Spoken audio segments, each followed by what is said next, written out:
There are no point guards anymore. I mean, if you find it, you'll probably describe him as a guy who can't shoot.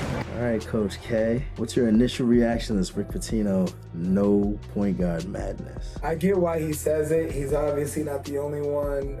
I've seen videos of Andre Miller saying the same thing. They asked Rondo, and I think Rondo kind of feels maybe the way I do about it. I don't think that's true. I understand why it's said, but I don't think it's true. There are still point guards. The game has changed. I don't think we value true point guards anymore, and definitely not to the degree that we ought to. But that doesn't mean that they don't exist. It just means that we're not valuing them, and then definitely in the way we talk about the game. And I think that that's almost equally as important as the way the game is played, because there's so many people who are playing basketball, but when they watch basketball, they don't know what they're looking at. You see what I'm saying? So they rely on the people who talk the game.